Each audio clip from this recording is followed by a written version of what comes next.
Bismillahirrahmanirrahim.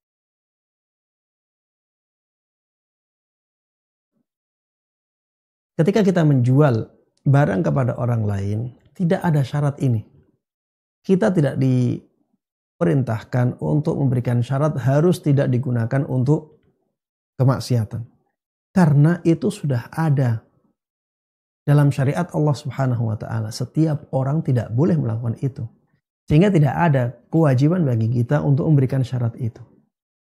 Yang menjadi masalah adalah ketika kita tahu bahwa nantinya orang tersebut akan menggunakannya untuk keburukan. Misalnya ya, kita punya tanah mau dibeli oleh bank.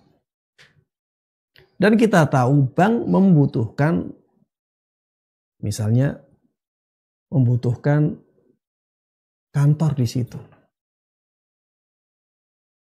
Kita tahu bahwa nantinya bank akan membangun kantor di situ. Ini penjualnya tahu kalau nantinya akan digunakan untuk keburukan. Ya, bank konvensional, ya, di dalamnya banyak akad riba, dosa besar. Maka ini yang tidak boleh. Walaupun sudah memberikan syarat tidak boleh. Kenapa? Tidak mungkin ya kita memberikan syarat kepada bank kemudian syarat tersebut akan dilakukan oleh bank. Kita sudah tahu bahwa hal tersebut untuk keburukan, maka tidak boleh. Kalau misalnya kita menjual pedang. Ada orang datang kepada kita, saya ingin beli pedang, saya ingin pakai untuk membunuh si fulan. Kita mau berikan syarat kepada dia, tetap saja ya dia akan melakukannya. Kita tidak boleh ta'awun di sini. Kita tidak boleh membantu dia untuk melakukan keburukannya. Tidak boleh kita menjual berarti kepada dia ketika keadaan dia seperti itu. Berbeda. Kalau dia datang, kita sebagai penjual pedang memang. Biasanya pedang-pedang kita untuk latihan saja. Dia datang kepada kita, saya ingin pedang ini, pedang A. Akhirnya dia beli. Kita tidak tahu kalau dia mau menggunakannya untuk misalnya membunuh orang. Maka di sini tidak ada masalah. Akad jual belinya sah. Uang yang kita dapatkan halal. Karena memang kita tidak tahu. Ya, kita tidak tahu. Kita tidak punya kewajiban untuk afwan ini. Karena antum beli dari ana, kamu harus memenuhi syarat ini. Tidak ada kewajiban untuk itu.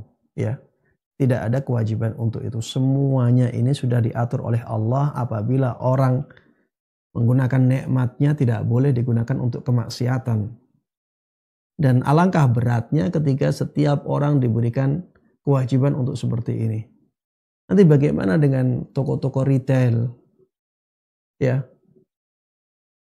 Kalau ada syarat ini, kamu nggak boleh ya menggunakan untuk kemaksiatan ya. Toko-toko kelontong bagaimana? Setiap akad harus ada syarat itu. Ya.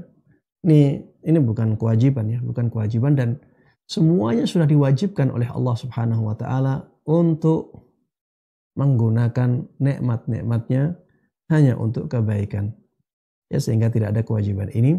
Yang menjadi terlarang adalah ketika penjual sudah tahu bahwa pembeli akan menggunakan barang tersebut untuk keburukan. Maka ini ya tidak boleh ya penjual menjual barang itu kepada pembeli yang sudah dia ketahui akan menggunakannya untuk keburukan.